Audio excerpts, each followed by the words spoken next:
Saturday Night Theatre. Hello, hello, stop your little game. The Brighton Trade by T.D. Webster. It isn't the girl I saw you with at Brighton. Ho, ho, who's your lady friend?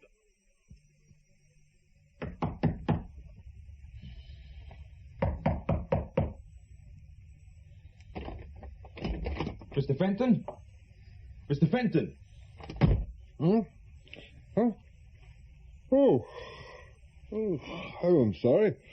I must have dropped off. I know you, don't I? Jimmy. Marsden. Jimmy Marsden. Jimmy Marsden. You nicked me in 68. That's right. What was it? Breaking and entering? Yeah. And you had me in on the Melford break-in. I had everybody in on the Melford break-in. You had me in a time or two, but just nicked me the once. Yes. Well, you just looked in to have a chat about old times, have you, Jimmy? No, it's business. I'd heard you'd left the force and set up on your own. It took some finding. Right, now you found me. What is it?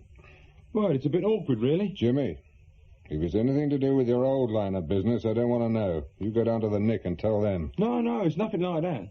I'm straight now. I have been since I came out 4 years back. I've got my own business. Do-it-yourself shop in Martin Street. No, what I've come about is personal. That's why I said it was a bit awkward. What is it? Your wife? How do you know that? I'm psychic. I don't know, really. That's the trouble. I mean, it could be nothing. Right, let's hear it. Wife's name? Lynn. Lynn. What happened to, Molly? Maggie. Maggie? Yeah. She divorced me in 69 while I was inside. I married Lynn just under 2 years ago. What do you think she's up to? Well, the usual, I suppose. Like I said, it could be nothing. But there's something wrong. All right, let's hear it. Well, the other week I took a car into the garage. She's got her own car. I bought it for her as a wedding present. I was taking it in for a service. Now, exactly 12,000 miles on the clock, right? Right. I look at the clock a week later, there's another 300 miles on. You always check on our mileage, do you, Jimmy? No, I just happened to notice, that's all. I mean, I had to watch Maggie like a bloody hawk, but not Lynn. And it keeps nagging away at me, 300 miles. Now, look, there's no way she can have clocked that much. According to her, she hadn't been out of town. You asked her about the mileage? Well, not directly. But the only person she drives any distance to see is her sister in Croydon, and she ain't been there for ages. Does she work? Well, helps me out in the shop occasionally, that's all. I mean, she just uses the car for nipping to see friends and shopping. Normally, she's pushed the clock up 100 miles a week. Could she go out during the day without your knowing? Yeah, no trouble. I'm at the shop. What about evenings? Well, I'm out working 1 or 2 nights a week. Working? Doing what? Odd jobs. I put in fitted wardrobe, stuff like that. Look, I'm a skilled tradesman, Mr. Fenton. Learned it in the Nick. You're a credit to the system, Jimmy. Well, it isn't me you should be asking about. No, sorry. Force of habit. So, let's see. Any particular friends you might have gone out for the day with? You know, gone shopping to London, perhaps? Well, there's Sylvia. I mean, they go out together sometimes for a drink, but Lynn would have said. A few extra miles on the clock. Not much to go on. Well, it isn't only that. She's been very edgy lately, as if there's something on her mind. You see, normally we get on great. No rows, nothing like that. Well, if you get on so well, can't you just ask her where she's been? No, I couldn't do that. You see, like I say, we get on great. Now, asking her could mess things up. That's why I came to you. It sounds as if you want me to prove there's nothing in it, Jimmy. I suppose that's it, yeah. But what if there is something? Well, I know where I am then, don't I? I mean, at least I could try and sort something out. Try and see what's gone wrong. Did you ever meet Maggie? Yeah, once or twice. Right bloody cow she was. Fancy anything in trousers. And not only when I was inside as well. I mean, it was a right bleeding mess. But like I said, with Lynn, it's different. If there is something wrong, I want to put things right. I'll have a go, anyway. You got no children, Jimmy? No. It's a bit late in life to start a family. Right. What do you want me to do? Find out what she's up to. Yeah, I gathered that. Do you want me to watch her all the time you're out? It's going to run expensive if you do, you know. 12 quid a day, plus expenses. Well, I don't know. What do you think? Well, the next time you know or suspect she's going out on her own, you give me a ring, and I'll try to see what she's up to, if anything. She mentioned something about going to see her sister on Thursday night, but I'm working. Well, you could check that out yourself by giving her sister a ring. She isn't on the phone. Now, look, do you want this job? I'm easy. Yeah, you can't say business is brisk, can you? I can say what I bloody well like. You try somewhere else if you don't like it here. No, I want you to do it. You know what you're about. Thanks. Right, you've got to give me some details. What's the car? A white Mini. I wrote the registration down somewhere. Oh, here it is. And I brought a photo of Lynn. Same again, please. How about yourself? Thank you, sir. I'll have a half later, if that's all right. Ice? No, just water, please. Whoa, that's it. Thank you. Sir. You don't happen to know the chap in the corner, do you? The one with the lady, sir? Yes. See, the thing is this. He's the spit image of someone I knew in the RAF. Ian Booth. I believe he lived out this way. Why, I could be wrong, of course. I don't want to go across and make a fool of myself, especially if he's with a lady. He comes in here quite often. I'm pretty certain his name isn't Ian. Hang on, I'll see if Doris knows. Oh, yes, thanks very much. Doris? No, it isn't your man, sir. Huh? His name's Vincent Crane. He has a hairdressing business somewhere in town. I could have sworn it was Ian. Still, they say everyone has a double, don't they? Now, what have you got in the way of sandwiches? Brighton? That's right. They met in a pub on the Lewis Road. He's got a hairdressing shop near the railway station and lives in the flat above. Vincent Crane. You never come across him? Not likely to, am I? Well, as often as not, it's somebody known to the husband. Usually a friend. Well, I don't know anybody in Brighton. Explains the mileage, though, doesn't it? Just about works out. Young, is he? Oh, late or mid-30s.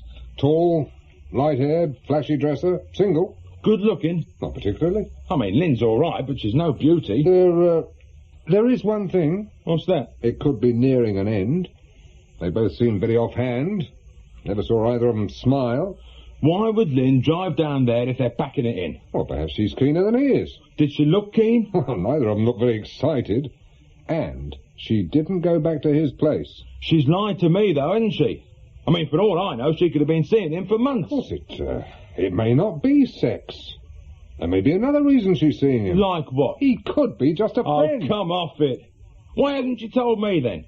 She says nothing to me. She lies, in fact, and then goes to see him on the sly. Now, what does it look like? Well, for all you know, he could be some relation she doesn't want you to know about. You think I can afford to be fussy about her relations? Oh, Mr. Fenton, you and me, we've both kicked about a bit. We know what it is. Well, what are you going to do? I don't know. I mean, I've never looked at another bird. Not once. And I've had chances. Look, Jimmy, why don't you let it ride for a while, If there's anything between Lynn and this man, it could well be over. But I know now, don't I? Well, that doesn't mean to say you've got to do something. Just don't go knocking her about. That's not my style, never was. You should know that. But I wouldn't mind getting him alone in the back alley. Jimmy, just take it easy. I've never had any luck with women. Been let down all along the bleeding line. This time I thought I'd got it all settled. Going straight, nice house, steady business. Although sometimes, just once or twice, I got the feeling Lynn was, I don't know, a bit disappointed. Disappointed? How?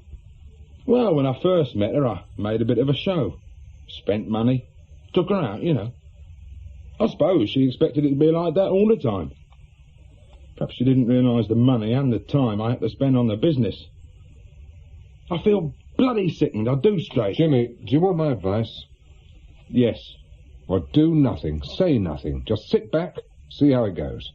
Easier said than done. But I'll try. Yeah. You can always give me a ring if you want to take it any further. Slow down. What is it? There, amongst the trees. The white Mini. It was there when we came past yesterday evening at 9. An all-night job. Not in a Mini this time of year. Pull in. I'll have a walk over. Where's the torch? Here.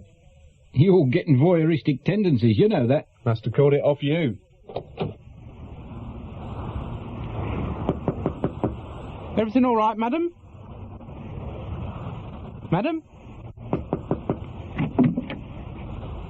Excuse me.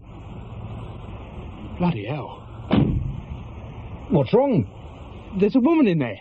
Looks to me as if she's dead. Cold as ice. Get onto HQ. Ambulance and a doctor. I'll get back over there, although I think she's gone. Well, get the car registration. Right. Whiskey 5 calling Mike 1. Whiskey 5 calling Mike 1. Police Constable Buckley, sir. She's over there in the white Mini. Did you find the body? No, sir. PC Cartwright. He's over there with the doctor. The doctor's already here? Yes, sir. He's been here about 5 minutes. He lives locally. Why the hell did you let him take his car up there? You realise it may have obliterated other car tracks? We wanted him over there quickly, sir. Good morning. Holbrook. And Chief Inspector Wilmot. Any ideas, Doctor? Strangled. Manual? It doesn't look like it. A scarf or a tie, something like that. Here, have the torch. Thanks. Any signs of a sexual assault? No, it doesn't look like it. Any views on time of death? Difficult. Rigor mortis well underway. I'd say she's been dead 4 hours at least. That's very approximate. The pathologist should be able to place it when you get her back. Right. I'm off to my bed. Unless you want me for anything else. Not just now. I'll be in touch. Oh, the ambulance came. Then they had an emergency call. I told them to go. I thought you wouldn't want the body moving yet. No. We shan't be moving her for some time yet. Thank you, Doctor. Good morning. Good morning. Cartwright. Sir? How was she sitting? More or less as she is now, sir. Except her head was slumped forward on the wheel. What time did you find her? 01:17, sir. We'd noticed the car parked here about 4 hours earlier. Any other cars parked here? We didn't see any, sir. Any identification? Yes, sir. Her handbag is in the car. Mrs. Lynn Marsden, 7 Larch Avenue, Copley Heath. And the car is hers. There's a logbook in the glove compartment. Marsden? It's Jimmy Marsden's wife, sir. He's known to us. Edgar Fenton nicked him some years back. He's got a shop on Martin Street. A short, stoutish build. Moustache? That's him, sir. We'd better have him in. Get on the radio and tell somebody to fetch him. To the station, sir? Yes. No, wait. Tell them to bring him here. He may as well identify her first. And when you've spoken to HQ, stay over by the road and keep the others from driving over here. Right, sir. Mr. Marsden? Yes. Look, what's happening? My name is Wilmot, Chief Inspector Wilmot. And what's going on, Inspector? He'll tell me nothing. Is that your wife's car, Mr. Marsden? Well, it looks like it, yeah. Yes, it is. Somebody nicked it. Stay here, please. Look, what is it? What's wrong? We found the body of a woman in the car, Mr. Marsden. The handbag beside the body contains your wife's personal belongings. Oh, Christ. We need to know who it is, Mr. Marsden. Oh, bloody hell. It may not be your wife, but we have to know as soon as possible. I can't insist that you identify the body here and now, but it has to be done, sooner or later. Who else could it be? We can't assume anything until you've seen the body, Mr. Marsden. It would just take a few seconds, and you have to be sure, don't you? Yes. Come on, then. I shall open the door, and we'll shine a torch inside. You say yes or no, right? Say when you're ready. Okay.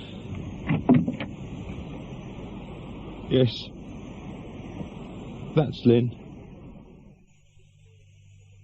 Look, can't this wait till morning? It is morning, Jimmy. I'm in no fit state to answer any questions. Not after seeing her like that. The questions have to be asked. You want to put yourself in the clear, don't you? I've said most of it once. Only in bits and pieces, and you were upset. Look, I'll get through it as quickly as I can, but we've got to get something down. No more than 5 minutes, right? All right. Good. Now, when did you last see your wife? About 7 last night, just before I went out. She was at home? Yes. Did she say she might be going out? No, nothing. You assumed she was staying in then? Yes. And you went out. But where to? I delivered a wardrobe unit and stayed to fit it. Name and address? Watson, 47 London Road. I got there about 7:15 and stayed till about 9. And after that? I went straight to the White Hart. I was there till closing time. You can ask Ken, the landlord. And after the pub closed, you went straight home? Yes. Got in about 11:10. And your wife wasn't in? No. Well, where do you think she was? Well, I thought she'd nipped out to see a friend. Her car had gone. You weren't worried? Well, no, it wasn't all that late. I thought I'd have something to eat and then ring round her friends if she wasn't back. Did you ring anyone? No. I had something to eat and then sat in the chair watching telly. I must have dropped off. The next thing I knew, your bloke was ringing the bell. You often fall asleep like that. Well, I've done it before. I'd had a long day, a few drinks. You've no idea where your wife went or who she might have seen. No. You never suspected her of seeing another man? No, I haven't. Yeah, well, it had to be asked, Jimmy. Right. Look, can I go now? Yeah, soon. Look, make yourself comfortable. I'll send you a cup of coffee, eh? Nobody has any doubts at all? No, sir. Mr. Watson was actually in the room with Marsden most of the time he was working there. And the landlord at the White Hart confirms Marsden was there until 11 at least. What about Marsden's neighbours? Nobody saw or heard anything, sir. We'll start on the rest of the road tomorrow. Somebody must have seen her going out, or him coming back. It's a busy road, sir. A lot of traffic. That'll do for now, Buckley. You'd better not go out again yet. I may want you to drive Marsden home. Right, sir. You've spoken to Marsden, Sergeant. What do you think? Well, he looks genuinely shattered to me. And if the time of death is anywhere near accurate, he's got to be in the clear, even allowing for a wide margin of error. Oh, it's certain she died before 10. Probably earlier. I've been looking through Marsden's record. There's no violence of any kind. I think he's been going straight ever since he came out the last time. Yeah. He must have had a fair amount of cash to come out to. He set up the business. Probably for keeping his mouth shut on the Melford job, or his share that someone kept for him. What about associates? Anybody with violence? No. And as far as we know, no contact for years. He says he came down here to get away from his cronies in the East End. I don't like the bit about falling asleep in the chair. Oh, I don't know, sir. Do it myself, often. Even when your wife is missing. We shall have to get round her friends tomorrow. It's got to be another man. Marsden said nothing about someone else. Well, if there is, I don't think he knows, sir. Well, let's hope that somebody does. And I was hoping to wrap this one up before breakfast. You are a stupid bloody idiot. You know that? Look, Mr. Fenton, I had nothing to do with it. I swear it. Then why didn't you tell him about the bloke Lynn met in Brighton? I was confused and tired. And if they know about him, what does it look like for me? The motive's there, isn't it? Did nobody say anything about the time of death? Not to me, they haven't. Look, after 11, I can't account for my movements. But the other bloke, Vincent Crane, he could be involved, don't you see that? And so could I. I've got form. He probably hasn't. They were leaning on me heavily enough last night. What are they going to be like now if you tell them? What do you mean, if? I've got to tell them. Or you have. Look, only us two know about Crane. Now, if we both kept quiet... Oh, talk sense. You've finished with the CID now. And from what I hear, you don't owe them any favours. You mind your own damn business. You just keep talking the way you are, I should start thinking you know a lot more than you're saying. I've told you, I know nothing. You really think I'm going to stick my neck out for you? Come on, you can drive me there. Oh, Christ. Look, Jimmy, you can wait in the car while I go in and explain. Do you want to ring a lawyer? I've done nothing. Well, then you're all right, aren't you? Come on. Hello, Edgar. Morning, Jack. Hey, you all right? Oh, fine, thanks. You're looking well. Clean living, regular hours. Who's looking after the Lynn Marsden murder? How do you know about that? I've got my methods, Jack. Who is it? Wilmot. Wilmot. That's all I need. Where's Malcolm? This is just up his street. Oh, he's away on a course. Well, right, I suppose I better see Wilmot. That'll just about make my day. And his as well, I should think. Hang on.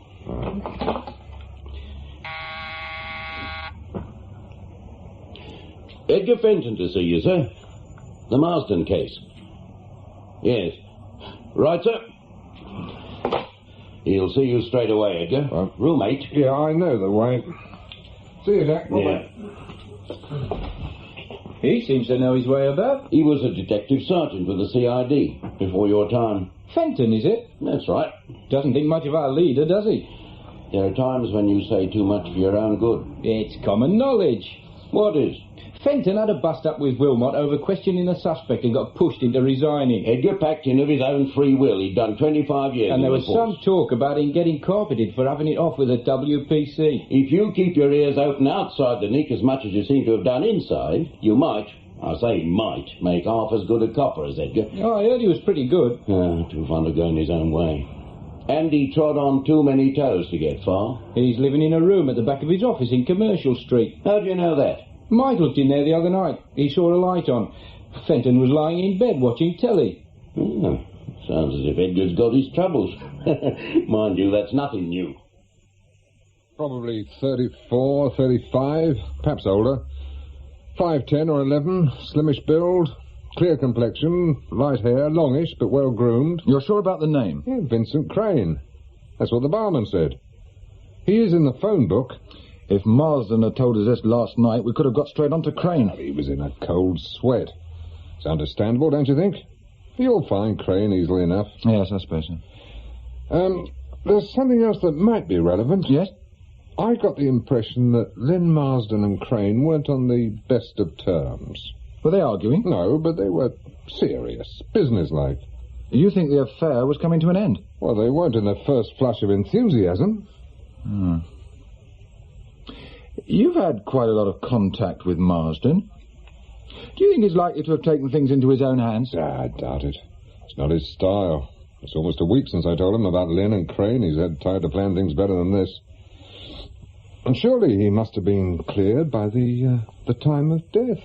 That isn't established yet. And you let him go last night? There's nothing to rule out an accomplice. Jimmy doesn't have the contacts or the money to get anyone seen off. He was a small-time villain, not the mafia. We'd better have him in. He's outside in the car. Well, you might have said that sooner. I promised I'd come in and explain first. If I hadn't, he'd have probably cleared off. Now, just you go steady with him. The bloke has lost his wife, you know. I do know that. Sergeant Thomas, Jimmy Marsden is waiting in a car in the car park. Fetch him in, will you? Well, thank you for coming forward, Edgar. I do appreciate it. Yeah, well, I could hardly have kept quiet. No. How's business? Oh, very steady. Chiefly divorce? Chiefly. Enjoying being on your own? Well, it's nice to be my own boss. Yes. How's the family? Oh, well, Ruth's just started teaching in Birmingham, and Neil's in the Far East in oil. Good. And I hear your wife has gone back to her career. What is it, nursing? Health visitor. Oh. It's good for a woman to have her work to go back to when the children have gone. Yes. Do you think you could fix me a lift back to the office? I came in Marsden's car. Yes, of course. Right. See Sergeant Elliot on your way out. Now, we must have a drink together one evening. Yeah. Yes, right. Cheers. Hi, Freddie. Oh, hello, Edgar. I've left Marsden downstairs, sir. You can stew for a few minutes. I want you to clear yourself with Brighton, and then go down there and bring this man in. It's Lynn Marsden's boyfriend. Very nice. Edgar come up with us, sir? Yeah. He was carrying out an inquiry for Marsden. Well, Marsden said nothing about that last night. No. But he's going to say plenty this morning. Fetch him in. Huh. Oh, and get onto records and see if anything's known about Crane. Do I tell Crane anything? As little as possible. He may have heard something on the local radio. I thought we were going to have to do a lot of our graft on this one, sir. It's handy, Edgar, coming forward like that, eh? Yes. Although we would have got onto Crane anyway. It's a pity about Edgar. A good man, but he just lacked that little something. Ability to cooperate, I suppose. Still, he's off our backs now. Very neat and tidy. Anything in there? Suitcases on top of the wardrobe, sir. A razor and toothbrush still in the bathroom. Nothing in his desk diary about being away today. He'd booked 1, 2, 3 hairdressing appointments for this afternoon. You did radio to meet Sergeant Thomas, eh? Yes, sir. There's plenty of bills. Strange, no personal letters. Or photos. Come in. Sorry if we kept you waiting, sir. Well? Crane was seen going out in his car last night about 7. No one knows why or where. And what about the car? A garage is across the road. We didn't there. A red Capri, our registration, black roof. No one saw him come back. Have you located any friends or relations? Well, not friends. Plenty of acquaintances at the pub up the road. And what do they say about him? Well, they weren't very forthcoming. The landlord said Crane was pleasant enough. Seemed intelligent. No steady girlfriends that he knew of. Highly strung, he thought. Highly strung? Well, he said Crane tended to get very intense sometimes. Emotional. Over quite trivial things. What about family? Oh, he spoke once or twice of a sister in Luton. Never went there, as far as anyone knows. I'd better put out a call for the car. I shall need more men, too. Get Gray and Foster off that supermarket break-in and tell them to come down here. Right. They can call at the station. Those photographs of Lynn Marsden should be ready by now. They can bring them down. Oh, and ask for the fingerprint people. Right, sir. We'd better start having a closer look at this place. Her fingerprints may be here.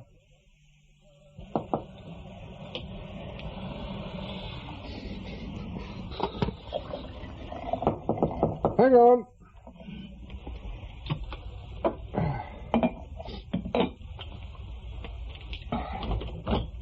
Oh. Hello, Joan. Hello, Edgar. I was passing, so I thought I'd call in with your other shoes. Oh. I found them under the bed, in the spare bedroom.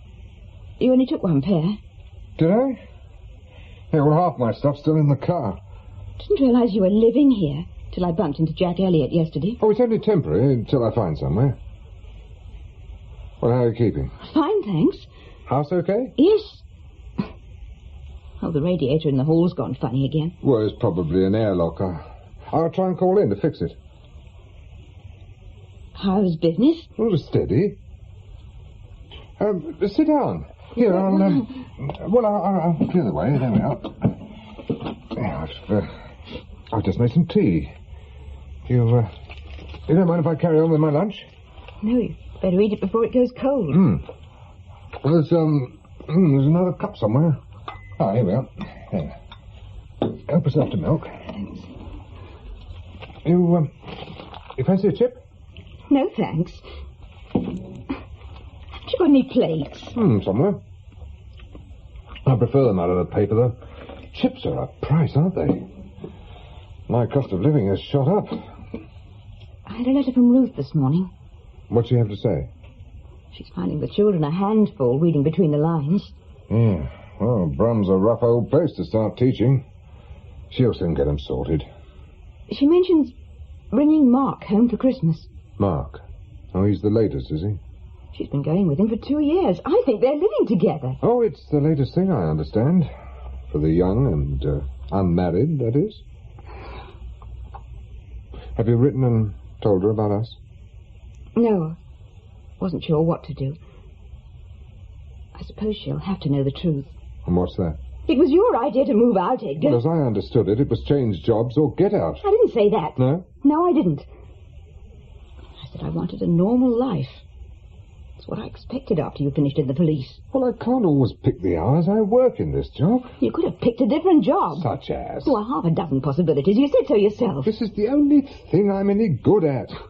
Snooping into other people's lives. Does it matter who sleeps with whom? I thought you thought it did. I suppose I asked for that. Oh, we private eyes are very slick on the wisecrack. I know me Raymond Chandler.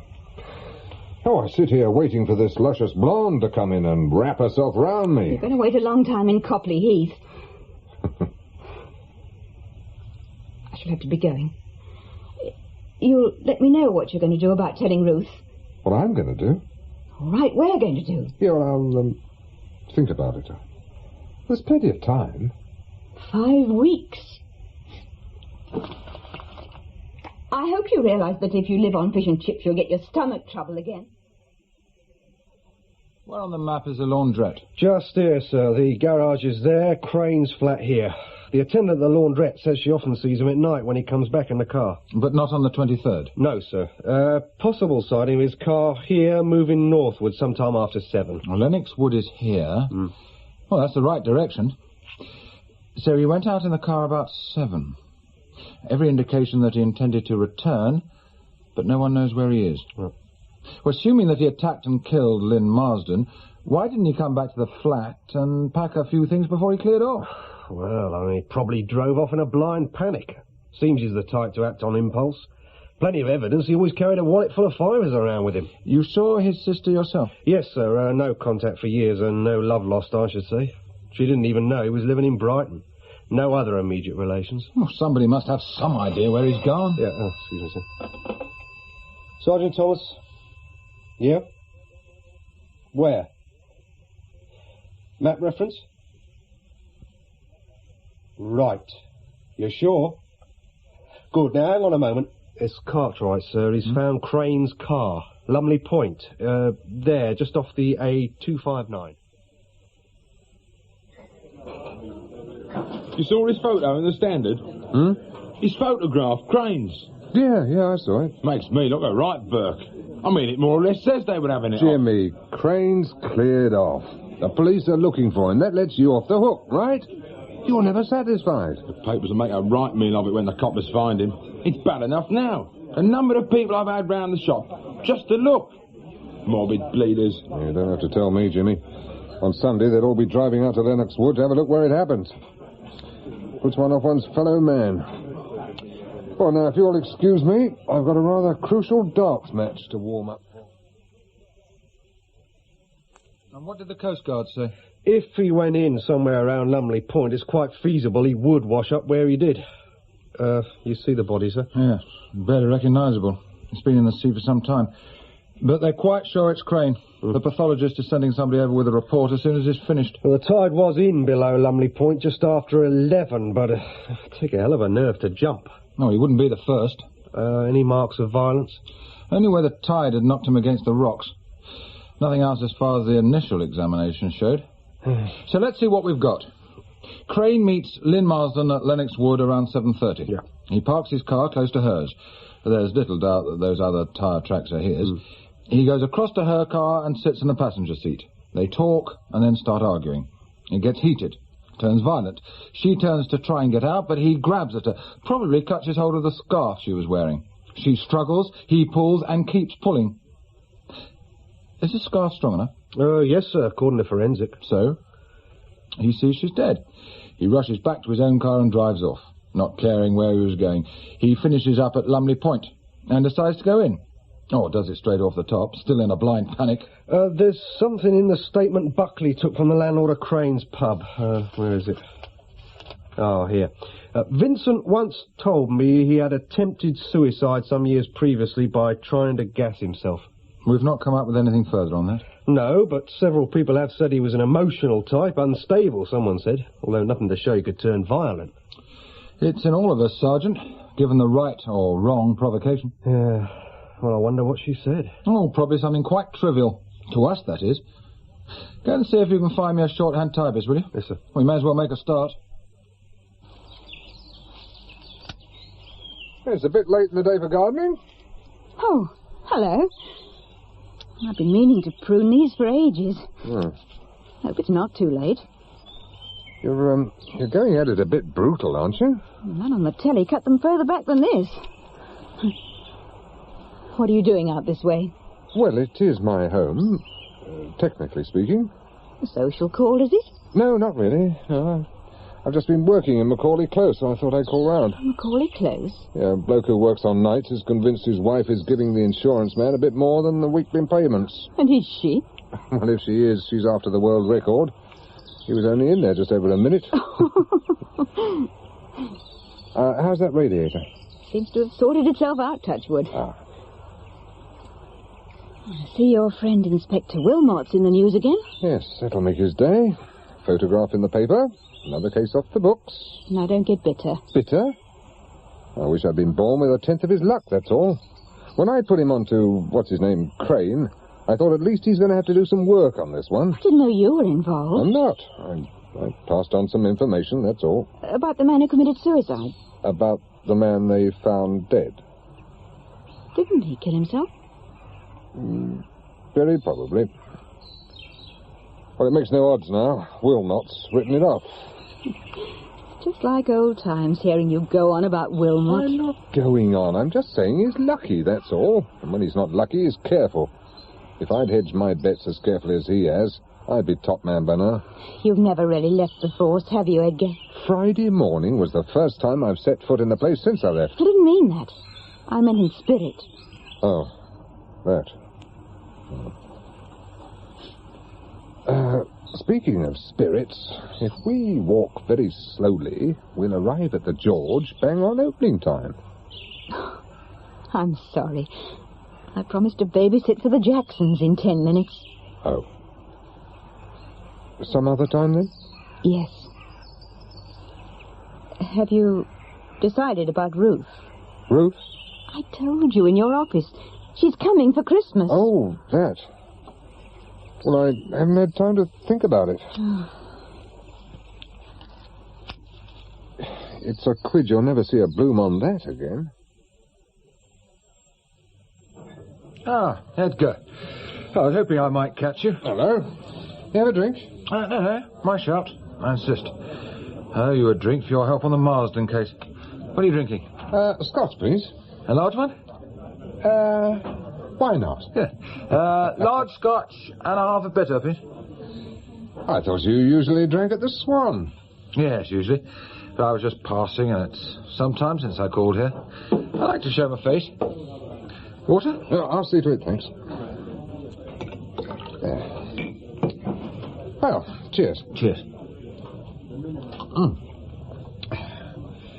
I hear you wrapped the Marsden case up very nicely. Oh, it resolved itself, more or less. Why did Crane kill her? Some sort of lover's tiff? Yes, we think so. It was never clearly established, except for your statement that they didn't seem to be on good terms.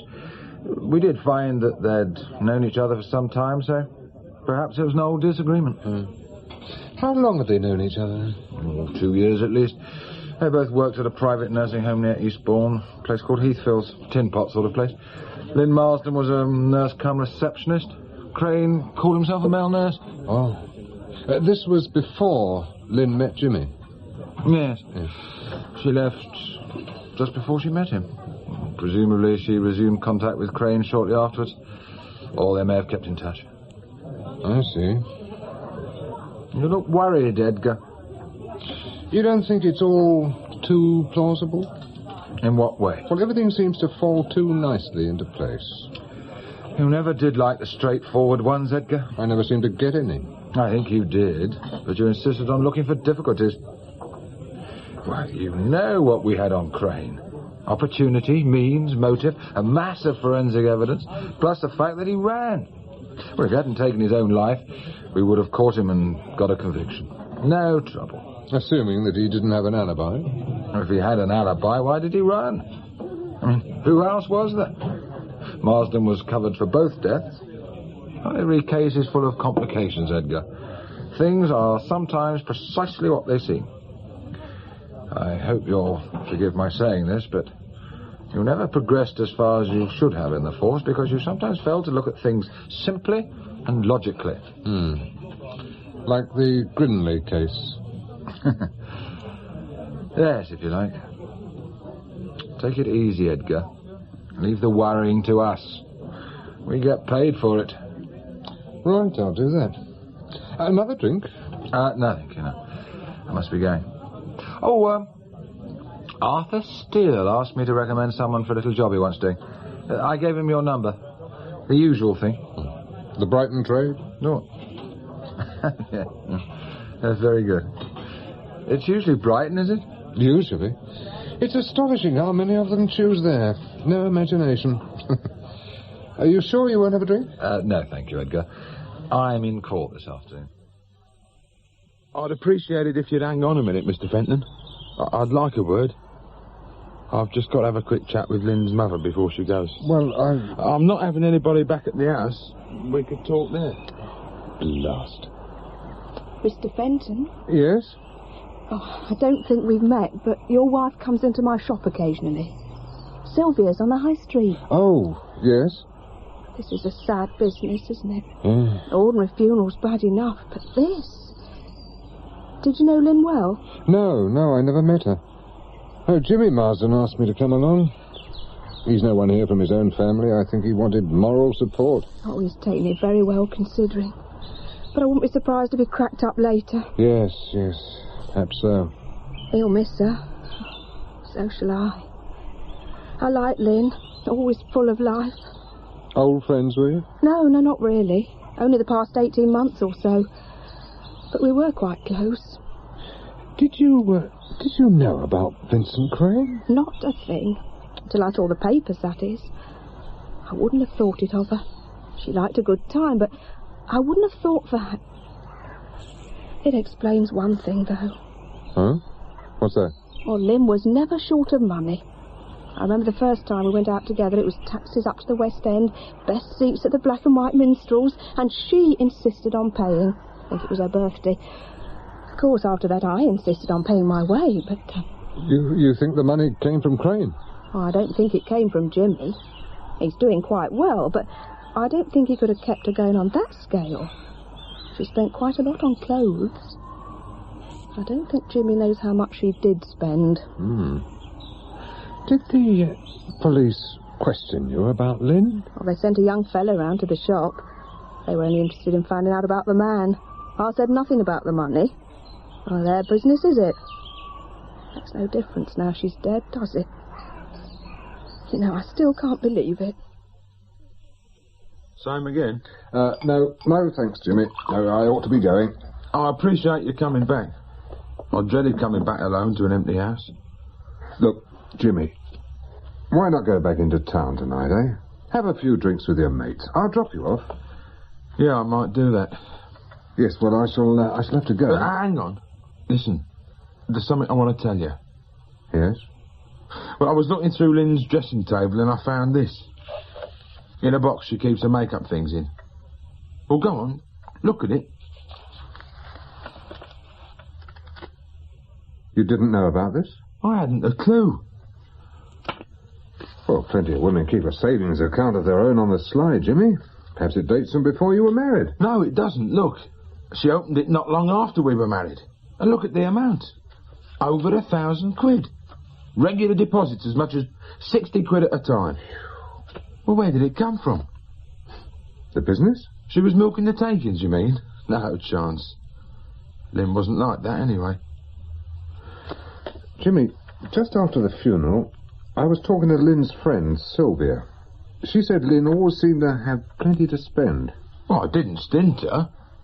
Yeah, but, did you know that Lynn and Sylvia used to go to West End shows, meals, taxis, you know, the lot? According to Sylvia, she spent a small fortune at the local shops, dresses and so on. Well, I knew they went out, but Lynn never said nothing about the West End. I thought they went out locally. I mean, Lynn, God rest her soul, was no beauty. It can't be some bloke paying for you-know-what, can it? What about Crane?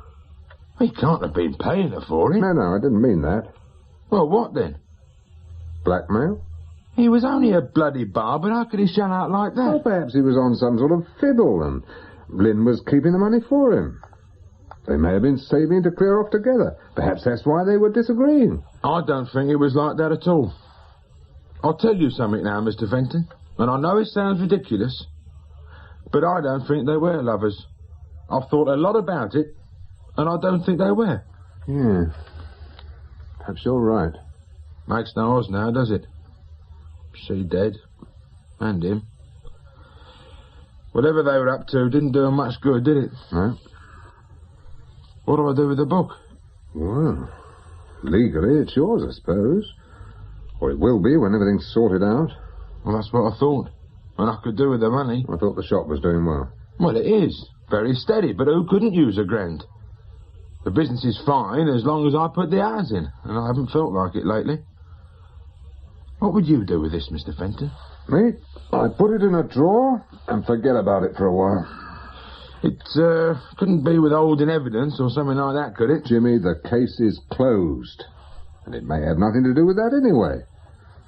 But you take it to the police if it bothers you. Oh, I don't want them stirring things up again. What if you looked into it for me? Jimmy, just put it away. Forget about it. I need to know. I mean, it could be all straight and above board, couldn't it? Yeah, I suppose so, but... Well, how do you think I could find out? I'll pay. Like last time. Jimmy, it'd be wasting your money. I've got to clear a name, don't you see, Mr. Fenton? Yeah, but finding out about the money wouldn't do that. And you and I are the only ones who know anyway.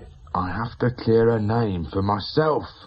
You want me to find out that she wasn't unfaithful? I have to know. Jimmy, it's all over. I've got to know. All right. All right. I'll do what I can. Mind if I sit down? No, help yourself. You were asking at the bar about Vincent.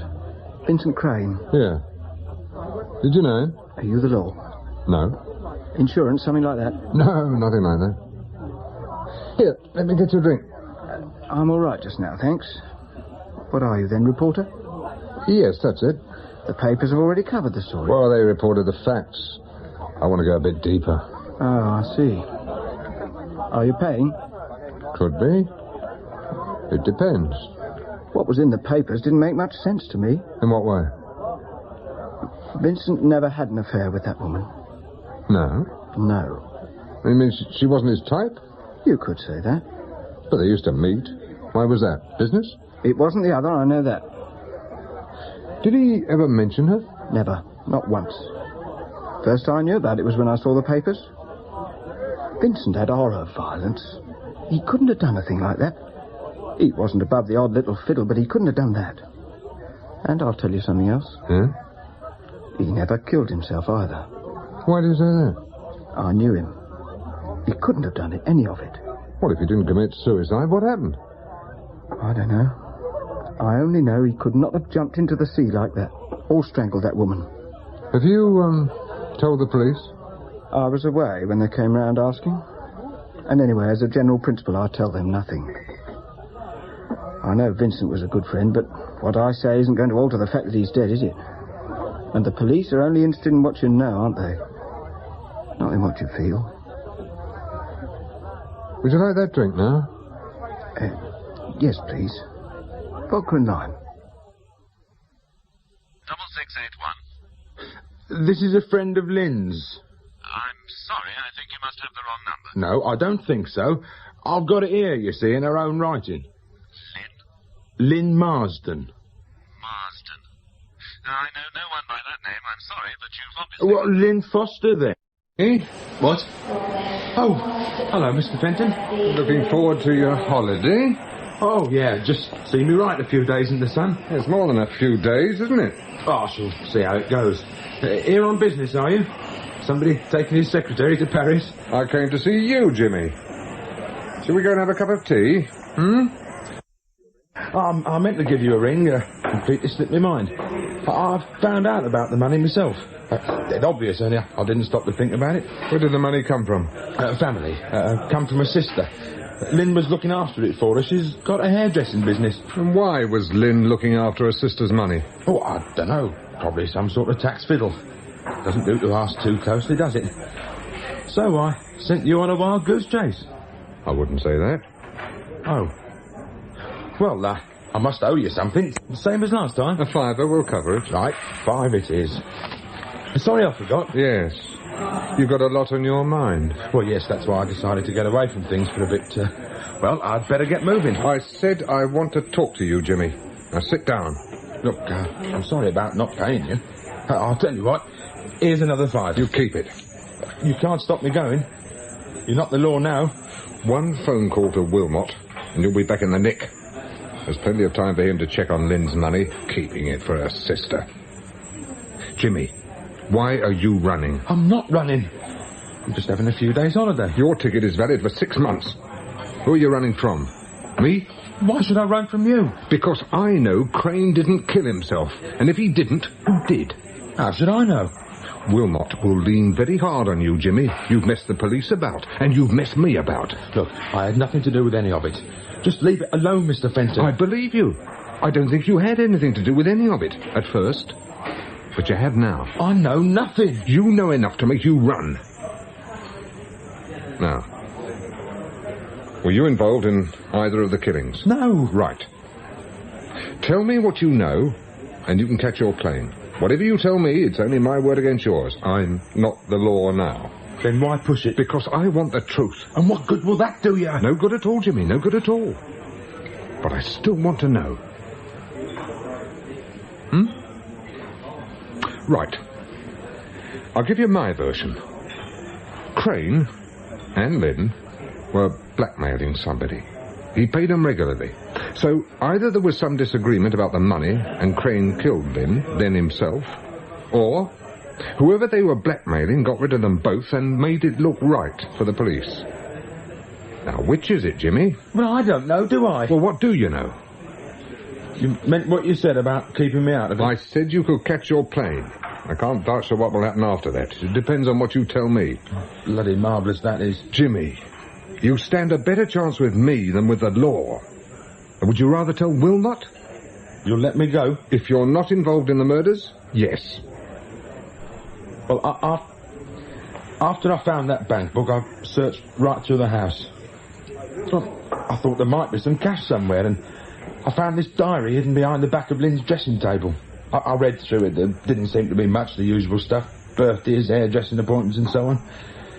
And then I noticed these figures. About monthly intervals. I checked with the bank book and all the dates are a few days before she banks the money. What about the amounts? Well, they tallied more or less with what was in the bank book. All right, so Lynn was receiving regular payments from someone. I've already worked that out. But that isn't all. I took a closer look at the diary. Then I went through the telephone numbers written in the back. There weren't many, most of them I knew. There was one, BC, which I reckon was Crane's. Then there was one I couldn't place. DRG and a London telephone number. I've got the diary here. Let's have a look.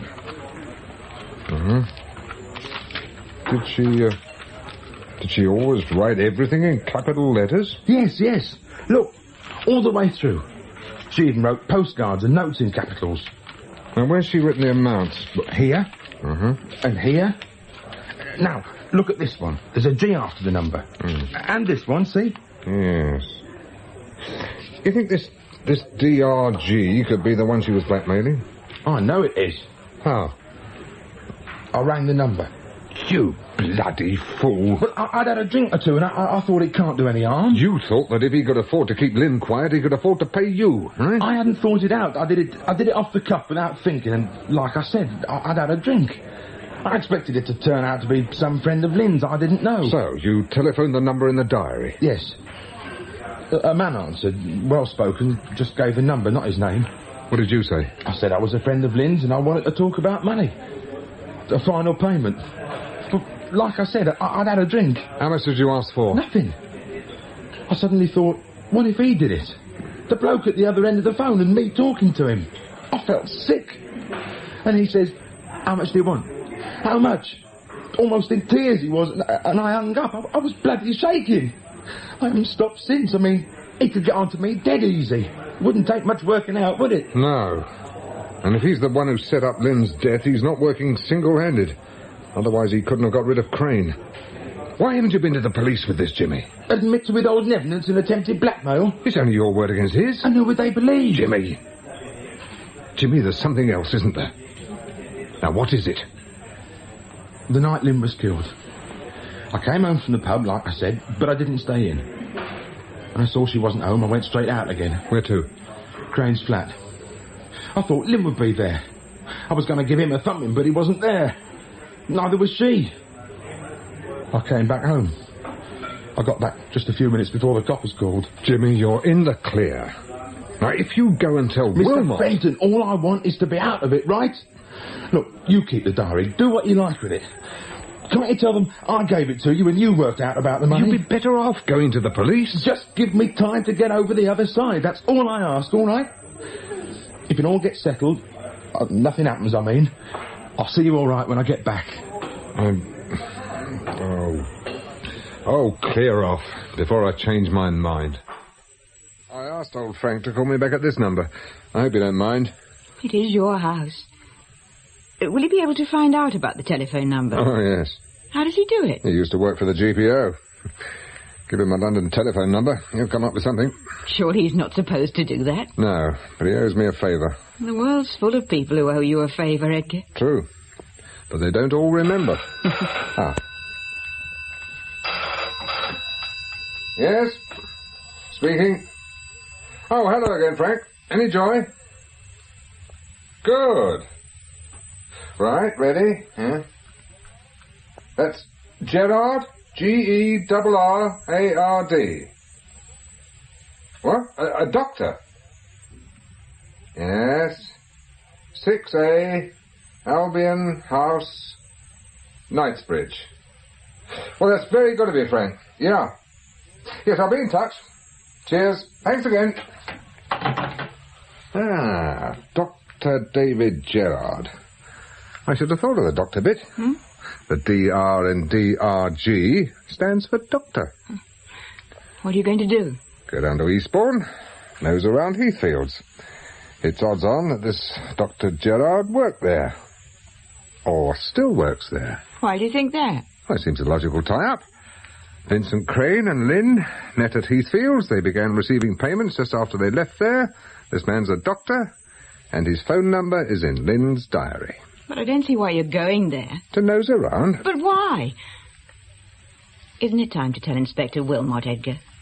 You've found enough to make him reopen the case. When I go to Wilmot, I want to be able to tell him everything. So that you can crow? Oh, why not? He's preached at me often enough. Perhaps after this one, he'll start to think more about the truth and less about his bloody crime figures. But why bother anyway? Oh, nothing's changed, has it, Edgar? I thought since we started seeing each other again, things were getting better. But it's worse than when you were in the police. At least then you could say it was the job you were paid to do. But it isn't now. You don't have to prove yourself to Wilmot or the station or me or anybody. It doesn't matter. It matters to me. Oh, would you like to come down to Eastbourne with me? It won't take long. We could go for a meal afterwards. I'm sorry, I can't. I've got to visit a family. They're never in during the day, so... Oh. Right, well, I better get going. We still haven't decided anything about Ruth. She wrote again asking about Christmas. Well, I'll call back here when I get back from Eastbourne and we'll talk about it. If you'll be in. Yes, I'll be in. Mr. Cooper? Yes? Well, I've taken the liberty of bringing you a drink. I hope you don't mind. Oh, I'm sorry. I've a shocking memory for faces these days. We haven't met, Mr. Cooper. The landlord pointed you out. I understand you work at Heathfields. That's right. Caretaker. Well, odd job, man. Whatever you like to call it. What is it you want, Mr. Fenton? Just a little information, Mr. Cooper. Information? Oh, nothing underhand, Mr. Cooper. Now, perhaps I should explain. I'm a writer. A writer? Well, perhaps journalists would be more accurate. And how can I help you, Mr. Fenton? Well, I'm writing what we call an in-depth piece on two people who worked at Heathfields. Now, you must have known them. Lynn Marsden, Foster as she was then, and Vincent Crane. Ah, the two died. Yes. Do you remember them? Yes, very well. Good. Is the drink okay? Oh, yes, fine, thanks. Your health. Cheers. A writer, you say?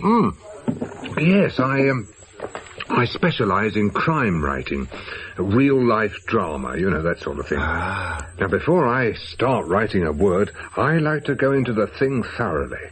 Pick up every bit of background knowledge I can.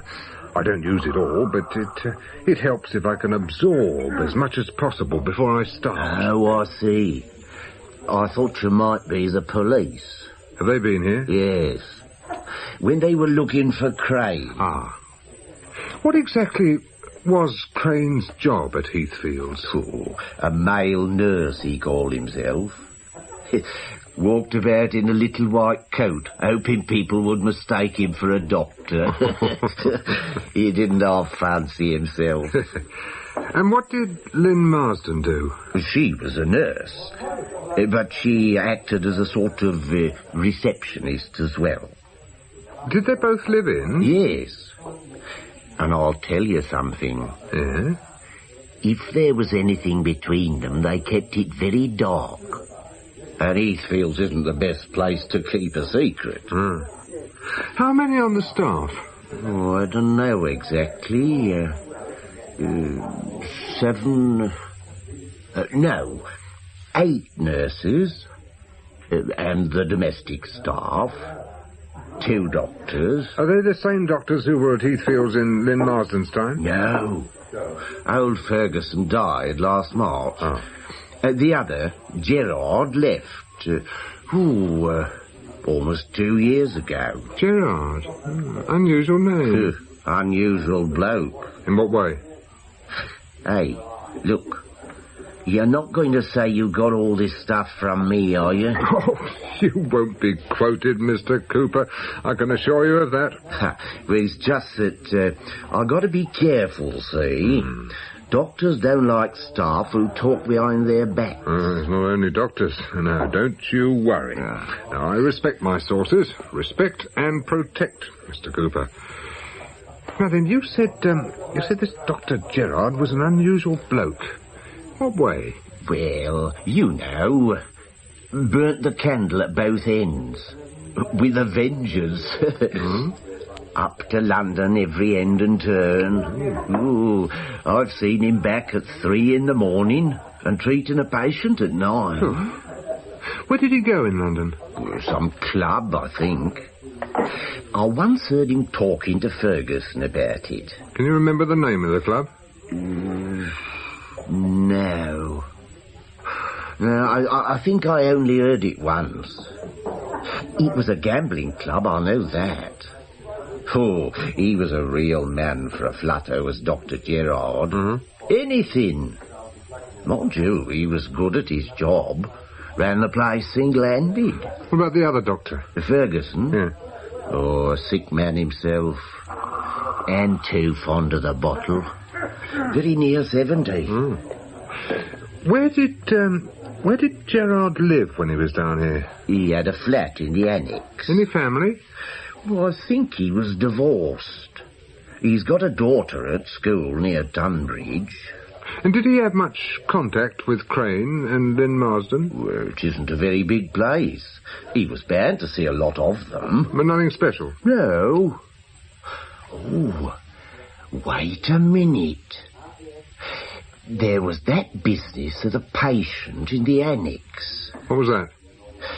Well, I can't recall that much about it. Except one night, there's nobody in the annex. They never use it much.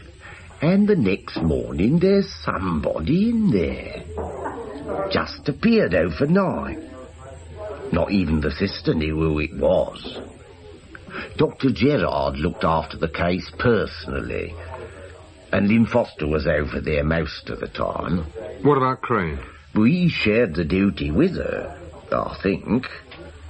They were both on night call when whoever it was brought in. Did you ever find out who it was? No. He was here about a week. Then he went, just like he came, in the night. Nobody knew what to make of it. Well, there must have been talk. Well, I heard it was some VIP who got in a car accident and he was brought here to avoid the breathalyzer. Bit far-fetched, I thought. Well, Lynn Marsden must have had some idea if she helped to treat him. She said not. His face was bandaged, you see. The doctor changed the dressings himself. You mean the man's head was injured? Yeah. Well, there were other injuries as well, I think. I can remember going down to the annex one morning to see to the boiler, and he was gone. The place was locked, and his room was empty. Didn't Crane and Lynn ever talk about it? Not to me. Well, I think they were as puzzled as everybody else.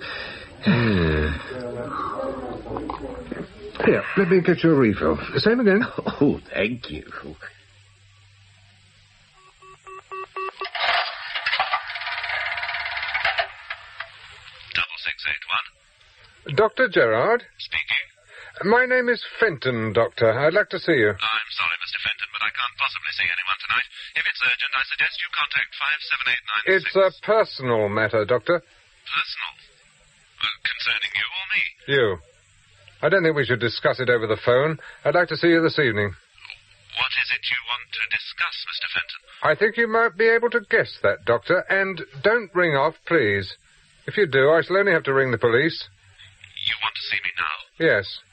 I'm only a few minutes away. I should like to know more, Mr. Fenton. I've just driven up from Heathfields, Doctor. 10 o'clock? Yes, if you wish.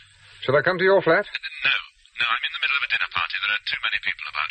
Well, where shall I see you? There's a residence car park beneath this building. I'll see you there. Where's the entrance? Just off Queen Street. Right. 10 minutes. Where are you speaking from? London, Knightsbridge. Knightsbridge? I thought you were at Eastbourne. I've just come from there. Our Dr. Gerard was at Heathfield's at the same time as Len Marsden. And now you're going to try and see him? Yes. What if he won't see you? He will. I've already phoned him. Edgar, I think you should tell Wilmot. All in good time. Oh, you love it, don't you? Grubbing about, wheedling bits of information out of people, putting it all together. It's like some stupid game. Let's not go over that again. Look, I rang to say that I don't think I'll be able to get over tonight and have that talk about Ruth. What about tomorrow? What about tomorrow? Oh, idiot. Stupid, stubborn idiot. Oh. Mr. Fenton? Yes? David Gerard. A car park isn't the best place to talk, Doctor. I'm sorry, but the flat's full of people. It would be impossible to talk there. Your flat is above here? The second floor. Look, perhaps it would be easier if we sat in my car. It's over there. All right.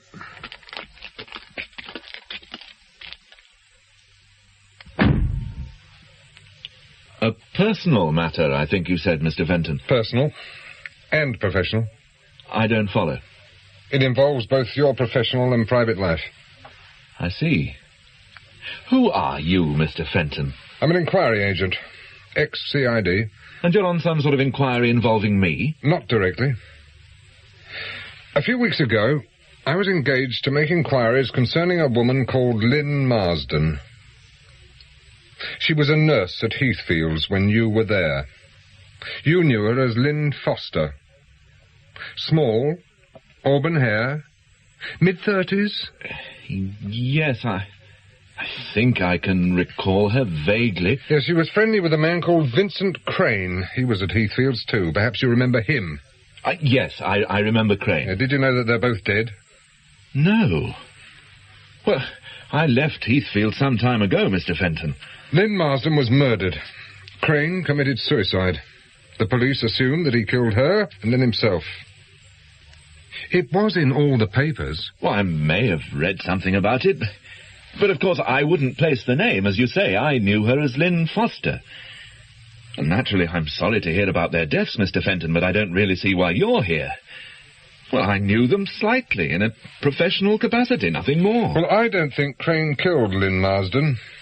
Or himself. Well, I don't see how that concerns me. Well, I think it does. They were blackmailing you. It would be very easy for the police to check on the payments, Doctor. No doubt you paid them in cash, and it had to come from somewhere. And there's a man you treated and hid at Heathfield's. And that could be aiding and abetting. Why don't you say how much you want, Mr. Fenton? Oh, you think it's blackmail. You go and ring the police. Then what do you want? I want to know what happened. Why? Well, that's a long story, and it doesn't concern you. No? And what happens if I do tell you? Well, I'll give you time to go to the police yourself, make a voluntary statement. Well, what sort of a choice is that? It'll give you a chance to see a lawyer, get your story straight. You'll probably get bail if he plays it right. Now, if I tell the police, they'll fetch you in and throw the book at you. That still sounds like blackmail. And what I know sounds like accessory to murder. Now, who was the man you treated at Heathfield's? Mike Francis. How do you know that? I don't. It's a sensible guess, that's all. He was wounded in an East End shooting at about the right time. He had connections with various gambling clubs, as you did, and he vanished with 2 possible murder charges down to him. I was a compulsive gambler. Did you know that, Mr. Fenton? It seemed likely. I used to gamble at a club in Soho run by a man called Devereux. I got into debt to the tune of 5,000. I don't know why they let it run as high as that, unless they thought it might be handy to have a doctor in debt to them. Well, one night at Heathfield's, I received a phone call from Devereux. He said he was in the vicinity and had a friend with him who was ill. He asked if he could bring him to see me, and I said yes. I turned up in about 5 minutes. I saw immediately that the man had been shot. He'd lost a lot of blood and was in a bad way, so I suggested that he should be taken to hospital at once. Deborah said he wanted him to stay at Heathfield's. Did he threaten you? No. He offered to cancel my gambling debts in return for looking after Francis until he was well enough to move. Well, I said no. And then he said he knew where my daughter was at school. And if I didn't do as he asked, something would happen to her. He had a man waiting for instructions. He'd only to pick up the telephone. What did you do? Well, what could I do? Well, this wasn't a calm, rational discussion, Mr. Fenton. The man was there, bleeding and unconscious. And I was terrified for my daughter's safety. Well, we took him to the surgery, and I removed 2 bullets from his shoulder. It wasn't as bad as I thought. But it was obvious that he couldn't be moved. So we put him in the annex. Yeah. Was that when Lynn Marsden saw him? Well, she wasn't there when they arrived. She must have got a glimpse of him later. The next day, I bandaged his face so that he couldn't be recognized. What about Deborah? Did he stay? No, but he repeated his threat. He said if the police came anywhere near Heathfields, I would never see my daughter again. What about the other doctor? Ferguson? Oh, he was a sick man. Well, virtually an alcoholic. He had no idea what was happening most of the time. How long did Francis stay? 5 days. Each day I told myself I'd ring the police, but I never did. And by that time, Deborah had offered me £1,000 for every day that Francis stayed. He must have been as strong as a horse. By the 5th day, he was on his feet, and Deborah collected him. Well, I thought that was the end of it. What about their end of the bargain? Oh, they kept that. I never heard anything more about my debts. And shortly afterwards, £5,000 in used notes turned up in a plastic shopping bag in the back of my car. Well, I didn't know what to do with it. I could hardly turn it into the police. So eventually I used it to buy myself into my present partnership. Yeah. When did Crane and Lynn Marsden start asking for money? Some time afterwards. Well, at the time Francis was at Heathfields, they didn't recognize him. And there was no reason to suspect who he was, even if they'd read about the shootings. Though there was some story going round that he was a friend of mine who was avoiding the police after having a minor pile-up. So what put them on to Francis? Well, some months after I moved here, I had a phone call from Crane. He said enough to make me worried. I agreed to meet him. He knew about Francis and the shooting. Well, I didn't see it, but in one of the colour supplements there'd been an article called The Man Who Vanished, or something like that. It was about Francis. It said he'd probably died of wounds and his body had been dumped at sea. Well, there were several photographs of Francis. Lynn recognised him and contacted Crane. Well, I think the blackmail was his idea, although he didn't call it blackmail. He said they wanted their share for looking after Francis. They wanted $3,000 between them. Well, I couldn't raise that much in cash, so he agreed to take it in monthly instalments. And the payments became too much, Oh, no. No, things went quite smoothly. And then Crane came to see me. He said Lynn had become very nervous about the whole business and was talking about going to the police. He suggested that if I paid them off in one final instalment, she'd probably be all right. Well, perhaps he was just trying it on. I never found out. He was probably telling the truth. That's about the time that Jimmy Marsden became suspicious when Lynn went down to Brighton to see Crane. I didn't know what to do. According to Crane, she was likely to go to the police at any time. So I rang Devereux at his club. I told him what had happened and asked him to lend me the money. What did he say to that? Very little. He told me to arrange to meet Crane and Lynn in Lennox Woods, but not to go myself. He would attend to it. Yeah, he did that all right. Well, I was in Bristol when I read about it. And then Crane's body was found. I tried to convince myself that it had happened the way the papers said. I thought Devereux would pay them off. Or merely frighten them. You thought that? Well, what could I do? What you going to do now? Go to the police. You see yourself as an avenging angel of justice, do you, Mr. Fenton? Or is it merely a taste for persecution? But, no, Doctor, I'm just a nosy ex-copper. 2 people have died because you didn't have the sense or the guts to see beyond your own nose. Do you think I don't know that? Look, Mr. Fenton, I can pay you. An annual retainer as a security consultant, all perfectly legal. I don't want money. Agree to take it. Please. I don't want any more... Any more what? Killing? Have you told Devereux you were meeting me here? Well, I thought you were the man who rang the other night. After I rang you tonight, you told Devereux you were meeting me here? Yes. Well, I thought it might be one of his own men who knew... You thought? Do you know the kind of people you're dealing with, Doctor? The door to the lift is the nearest. Is there a staircase? Yes, but... When we get out of the car, we'll go over to the door. Now, behave naturally. Don't walk quickly. We've got to get out of the car park. What did Devereux say when you told him you were meeting me? Well, very little. He asked me to let him know what happened. Well, his men may not be here. Perhaps not. I wouldn't bank on it, though. Who's that? One of your neighbours?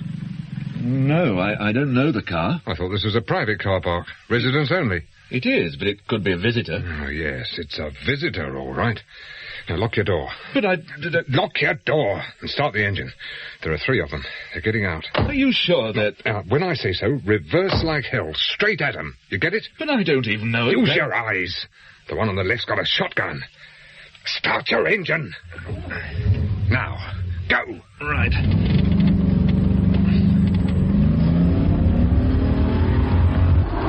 Now, straight up the ramp. Come on, man. Keep your head down, Gerard. Straight through the barrier. Look out!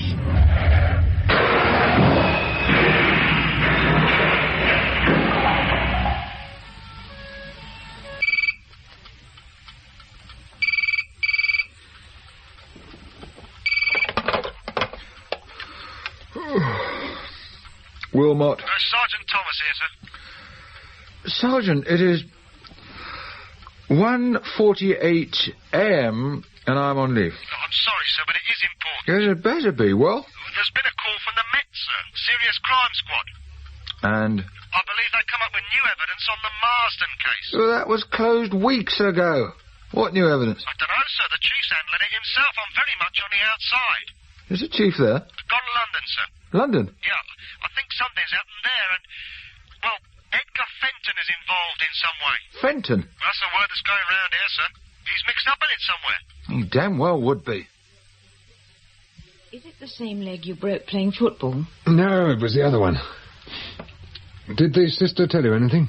She said it was a straightforward break, no complications. They were more worried about the concussion. You were out a long time. Turned out to be very handy. Kept the law off my back. Has Wilmot been yet? No. No, I've had bigger brass than Wilmot. What were they like? Very considerate. One of them brought me some grapes. Did they say anything about your not going to the police sooner? They did mention it. Why should they grumble? It isn't their CID that's going to get hammered by the press. And they've got Devereux banged to rights, something they've been after for years. I dare say they'll get a lead on Francis, too. Jack Elliott's wife rang. She says Wilmot's furious. Good. I shall enjoy lying here thinking about all the grafting he's got to do to get himself out of this one. He'll have a hell of a job proving who killed Lynn Marsden and Vincent Crane. What about Deborah? Oh, he fixed it. But he'll have a dozen witnesses to say he was in London on the night it happened, and Wilmot is going to sweat over that one. Have a grape.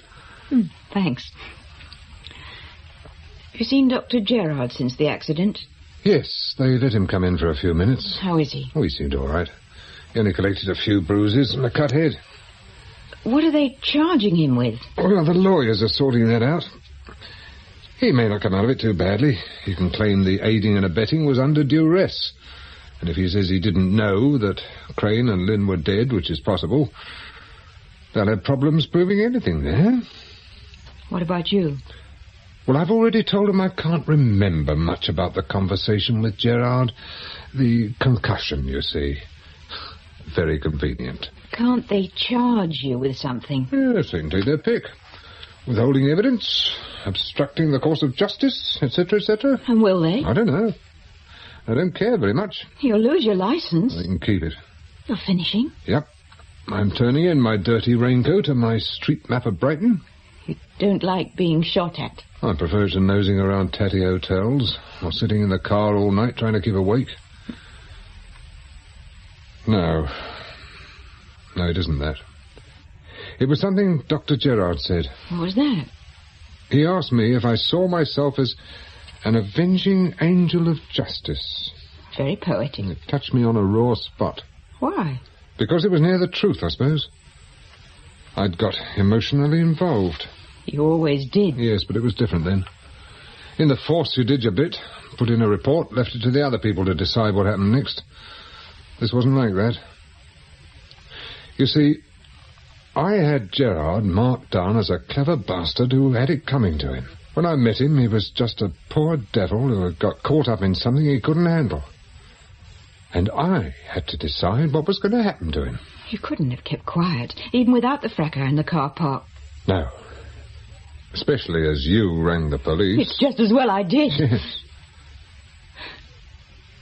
You're really finishing? Yes. The adulterers can sleep easy, if they want to. They'll be dancing in the streets. I wrote to Ruth. About this? Your name's bound to appear in the press sooner or later. Did you say anything about us? No. I just said she could bring Mark for Christmas. Yeah. Well, I suppose I've got to come home, haven't I? I couldn't get up and down those stairs to the office with this. That's what I thought. Edgar, I still have a week's holiday left. What about going away for a few days? Why not? How do you fancy Brighton? What? I've always liked Brighton.